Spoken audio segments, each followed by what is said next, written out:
तुम्हारे पीछे भूत, तुम्हारे पीछे भूत है। जालिम चील जैसे ही पीछे मुड़कर देखती है, रानू चिड़िया भागने की करती है। जल्दी से उड़कर घनी झाड़ियों में छुप जाती है। गुस्से में चील इधर उधर देखती है। नहीं छोड़ूंगी, मैं तुझे आज नहीं छोड़ूंगी। कब तक मुझसे छुपी रहोगी? मैं तुझे ढूंढ कर ही घर जाऊंगी। चील उड़कर एक पेड़ की डाल पर बैठ जाती है। उस पेड़ के पीछे झाड़ियों में रानू चिड़िया अपनी सांस रोक के बैठी थी। ऊपर वाले, मेरी मदद कर। अगर इस चील ने मुझे मार दिया तो मेरे बच्चों का क्या होगा? ये जालिम चील तो यहाँ से जा ही नहीं रही। आखिर कब तक मैं यहाँ छुप कर बैठी रहूँगी? रानू चिड़िया ऐसे सोच रही थी कि अचानक वो चील उड़ती है और वहाँ से चली जाती है।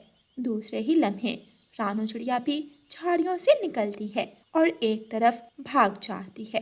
रानू चिड़िया उड़ती उड़ती मैदान की तरफ निकल जाती है। शायद मुझे मैदान में आने में देर हो गई। सारा दाना तो पक्षी ले गए। देखती हूँ, अगर कुछ मिलता है तो अपने बच्चों के लिए ले जाऊँ। रानू चिड़िया अपनी छोटी सी चोंच से ज़मीन खोदती है।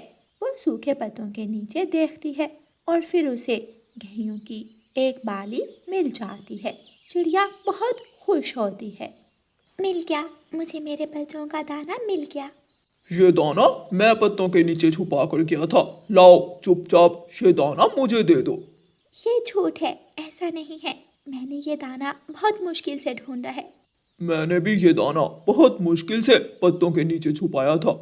मैं कहता हूँ, लाओ ये दाना मुझे दे दो, वरना मार खाने के लिए तैयार हो जाओ। रानू चिड़िया डरते डरते वो गेहूं की बाली कालू कौवे को दे देती है और कालू कौवा वो दाना लेकर वहाँ से उड़ जाता है। बेचारी चिड़िया कौवे को जाता हुआ देखती रह जाती है। घने जंगल में दाना मिला तो जालिम चील आ गई। अब यहाँ से दाना मिला तो काला कलोटा कौवा। ना जाने आज मेरे बच्चों का दाना मिलेगा भी या नहीं। चिड़िया फिर से उड़ती है। चिड़िया उड़ते उड़ते इंसानों की बस्ती की तरफ पहुंच जाती है। खेत में एक अमरूद का पेड़ था। रानू चिड़िया उस अमरूद के पेड़ पर जाकर बैठ जाती है। चिड़िया अपनी चोंच से पत्ते हटाती है और उसे पत्तों के नीचे से एक पका हुआ अमरूद मिल जाता है। अगर कौवे ने मेरा दाना छीना तो मुझे पका हुआ अमरूद मिल गया। आज मेरे बच्चे मीठा फल खाएंगे और खुश हो जाएंगे। छी छी, उड़ जाओ, उड़ जाओ, मारूंगा, पत्थर मारूंगा, उड़ जाओ यहाँ से, मेरा अमरूद मत तोड़ना। इंसान की आवाज़ सुनते ही रानू चिड़िया का दिल ज़ोर ज़ोर से धड़कने लगता है और रानू चिड़िया तुरंत वहाँ से उड़ जाती है। रानू चिड़िया उड़कर एक ऊंचे पेड़ पर बैठ जाती है। इंसान ने अपने हाथ में पत्थर उठाया हुआ था और चिड़िया की तरफ घूर रहा था। भाग जा यहाँ से। कहाँ से आ जाते हैं पक्षी मेरे खेत के फल खराब करने। यहाँ से भी जाना होगा। ये इंसान मुझे अमरूद नहीं तोड़ने देगा। रानू चिड़िया फिर से उड़ती है। रानू चिड़िया उड़ते उड़ते बस्ती की तरफ जाती है। लुहार इंसान आग जलाने की कोशिश कर रहा था, लेकिन ठंड की वजह से सारी लकड़ियाँ गीली हो गई थीं। लुहार इंसान की आग नहीं जल रही थी। धुएं से मेरी आंखें जल रही हैं, लेकिन अभी तक आग नहीं जली। ना जाने कब आग जलेगी और मैं लोहा गर्म करूँगा। सामने एक पेड़ पर बैठी रानू चिड़िया इंसान को देख रही थी। अगर मैं इंसान को सूखी लकड़ियाँ ला कर दूँ तो ये इंसान मुझे दाना दे सकता है। देखते हैं। रानू चिड़िया डरती डरती उस लुहार इंसान के पास जाकर बैठ जाती है। इंसान जी, शायद आपकी लकड़ियाँ गीली हैं जो आग नहीं जल रही। आपके पास सूखी लकड़ियाँ नहीं हैं क्या? नहीं चिड़िया, रात धुंध और बारिश से लकड़ियाँ गीली हो गई। मेरे लिए आग जलाना बहुत ज़रूरी है। आग जलेगी तो मेरे घर का चूल्हा जलेगा। लुहार इंसान, अगर मैं आपको जंगल से सूखी लकड़ियाँ ला कर दूँ तो क्या आप मुझे कुछ दाने दे सकते हैं? क्यों नहीं, मेरे पास मकई के ढेर सारे दाने हैं। अगर तुम मुझे सूखी लकड़ियाँ ला कर दो तो मैं तुम्हें पूरी एक पोटली भरकर दानों की दे सकता हूँ। तो फिर मैं अभी जंगल से सूखी लकड़ियाँ लेकर आती हूँ, आप अपना कुल्हाड़ा मुझे दे दें। रानो चिड़िया लोहार इंसान से कुल्हाड़ा लेकर जंगल की तरफ जाती है। जंगल में जगह जगह सूखे पेड़ थे। रानो चिड़िया एक सूखा पेड़ देखकर काटने लगती है। गौरी कवि और कालू कौवा रानो चिड़िया को देखकर हंस रहे थे। रानो रानो चिड़िया, क्या आज अपने बच्चों को लकड़ियाँ खिलाओगी? क्या लकड़ियों का पराठा बनाकर दोगी अपने बच्चों को? कवो, मैं तुम जैसे आलसी पक्षियों से बात करके अपना समय नहीं ज़ाया कर सकती। मुझे काम करना है, अपने बच्चों के लिए दाना कमाना है। रानो चिड़िया सूखी लकड़ियाँ काट कर एक गठरी बना और वह गठरी उठाकर लोहार इंसान की तरफ उड़ जाती है। कुकू भाई, अभी तक मम्मा दाना लेकर नहीं आई, मुझे तो बहुत ज़्यादा भूख लगी है। गुड़िया बहन, मैं दरवाजे के बाहर बैठकर देखता हूँ, मैं मम्मा को दूर से ही देख लूँगा। कुकू अपने घर के बाहर निकलकर बैठ जाता है। वहाँ से एक तोता गुजरता है और कुकू तोते से पूछता है, अंकल अंकल तोते, क्या आपने मेरी मम्मा को कहीं देखा है? हाँ बेटा, आपकी मम्मा इंसानों की बस्ती की तरफ जा रही थी। मेरी मम्मा कब आएंगी लौटकर? हमें भूख लगी है, हमने अभी तक दाना नहीं खाया। मेरी बहन गुड़िया भी भूखी है। मैं समझ सकता हूँ बच्चों, आप भूखे हो, लेकिन आपकी माँ आपके लिए दाना ज़रूर लेकर आएगी। तोता वहाँ से चला जाता है। लोहार चाचा, ले, मैंने अपना वादा पूरा किया, मैं सूखी लकड़ियाँ ले आई। अब आप भी अपना वादा पूरा करें और मुझे मकई के दाने दे दें।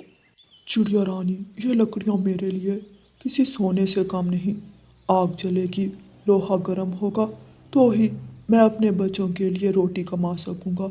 मैं आपको अभी मकई के दाने देता हूँ। लोहार साथ ही अपने घर जाता है और अपनी पत्नी से कहता है, भाग्यवान, एक चिड़िया मेरे लिए जंगल से सूखी लकड़ियाँ लाई है और मैंने उस चिड़िया से मकई का दाना देने का वादा किया था। एक पोटली में मकई का दाना डाल दो। अगर वो चिड़िया हर रोज़ आपके लिए सूखी लकड़ियाँ लाए तो हम उसे बदले में दाना दे सकते हैं। हाँ, मैं बात करूँगा छोटी चिड़िया से। लोहार की पत्नी लोहार को एक पोटली में मकई का दाना डालकर दे देती है। चिड़िया रानी, ये रहा आपका मकई का दाना। अगर आप चाहो तो हर रोज़ आप मुझे जंगल से सूखी लकड़ियाँ ला कर दे सकती हो और मुझसे बदले में दाना ले सकती हो। जंगल में सूखी लकड़ियों की कमी नहीं है। और मेरे पास ढेर सारा दाना जमा है। रानो चिड़िया दाना लेकर वहाँ से उड़ती है। रानो चिड़िया बहुत खुश थी क्योंकि वो अपने बच्चों के लिए दाना लेकर घर जा रही थी। रास्ते में बूढ़ी फाख्ता अपने घोंसले में बैठी हुई थी। चिड़िया चिड़िया बेटी, मैं भूखी हूँ, मुझे कुछ दाने दे दो, तुम्हारा भला होगा। चिड़िया वहाँ रुकती है। माँ जी, आज मेरे पास बहुत सारा दाना है, क्यों नहीं, मैं आपको दाना ज़रूर दूंगी। रानो चिड़िया पोटली खोलती है और उसमें से कुछ दाने निकालकर बूढ़ी फाख्ता को दे देती है। ऊपर ऊंची डाल पर कालू कौवा रानो चिड़िया की पोटली में दाना देख लेता है। ये चिड़िया कहीं ना कहीं से दाने का जुगाड़ लगा ही लेती है।